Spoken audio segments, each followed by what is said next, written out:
When you're staring at a rack full of blank face servers and trying to decide whether to spend a few $1,000s on a brand new chassis, it's easy to feel paralyzed. You worry about overpaying for a box that sits idle, or underpaying and ending up with a platform that can't keep up when your workloads finally grow. That's the exact place I try to land in every review, helping you see the real value, the everyday quirks, and the point where the investment stops making sense. Link is in the description if you want to check the product details on Amazon. The Supermicro SYS 5018D FN8T is a 1U rack mount server that positions itself as a bare-bones workhorse for edge, small to medium businesses, or anyone looking to spin up a compact virtualization host. It doesn't come with RAM or drives out of the box, which at first glance can feel like a gamble. But that empty slate is also what lets you tailor the machine precisely to the use case you have in mind, without paying for storage you'll never use. The core of the system is an Intel Xeon D2123IT, a 4-core, 8-thread processor that runs at 2.2 GHz and draws a modest 60 watts. That power envelope is one of the first things I looked at, because it determines not only the electricity bill but also the heat output you'll need to manage in a dense rack. If you're planning to run a handful of Docker containers, a small OpenStack node, or a home lab hypervisor, the Xeon D2123IT is more than adequate. It handles multiple lightweight VMs with ease, and the low TDP means you can often get away with the 240mm PWM fans that come as an option, keeping noise down in an office environment. For a typical setup, say, 3 or 4 Ubuntu VMs serving internal tools, you'll see CPU utilization hover around 30% under load, leaving plenty of headroom for occasional spikes.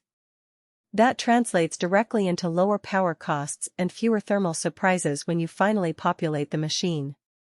One of the biggest strengths of this Supermicro model is the network flexibility. It ships with 4 1GBE ports, 2 10GBE copper ports, and 2 10GBE SFP Plus ports, plus a dedicated IPMI LAN for out-of-band management. In practice, that lets you separate management traffic from your data plane without needing an external switch. I've seen customers wire the 10GBE SFP Plus link straight into a storage array, while the copper 10GBE ports feed the rest of the LAN. The result is a clean, high-throughput path for storage replication or backup jobs, and the ability to keep remote management isolated, a real win for security-conscious shops. Memory is another area where the value proposition shows up. The board supports up to 512 GB of ECC RDIMM or 256 GB of standard ECC DDR4 DIMMs across 4 slots. For most edge deployments, you won't need anywhere near that much, but the option is there if you decide to run memory-intensive workloads like a small AI inference node or a high-density database. The fact that the slots are all populated with ECC memory-capable modules means you can protect against silent data corruption without adding any extra hardware. In a real-world scenario I've watched, a 64 GB ECC configuration was enough to keep a PostgreSQL instance humming while serving several hundred concurrent queries, and the server never hit the memory ceiling. Now, let's talk about the parts you have to source yourself. The 1U form factor limits internal drive bays to either a single 3.5 HDD or up to 4 2.5 drives, and those bays are optional. The board also includes an M.2 slot for a 224280 SSD and a second M.2 slot for a WAN card or additional SSD. If you're coming from an all-in-one tower that's shipped with a pre-installed RAID array, this can feel like a step backward.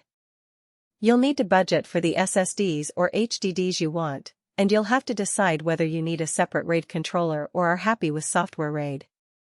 For many small businesses, a pair of 2.5 NVMe SSDs in the M.2 slots provides enough speed and redundancy, but you do lose the simplicity of a plug-and-play storage solution. Thermal design is where the barebones nature can bite you if you're not careful. The base chassis only includes 240mm fans, and while they're adequate for low-power configurations, adding the Xeon D2123IT plus a handful of SSDs can push temperatures into the high 70s C range under sustained load.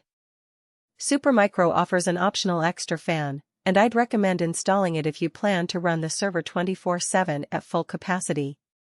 The fan noise is modest, around 30 dB at full speed, but in a quiet office you'll notice the hum. It's a trade-off. More cooling means a slightly louder rack, but it also protects the CPU and memory from throttling. Who should consider this machine? If you're a startup that needs a compact, customizable host for virtualization, edge computing, or a dedicated firewall, the 5018D FN8T gives you a solid foundation. Its extensive networking options let you separate traffic cleanly, and the ECC memory support adds a layer of data integrity that many low-cost alternatives lack. It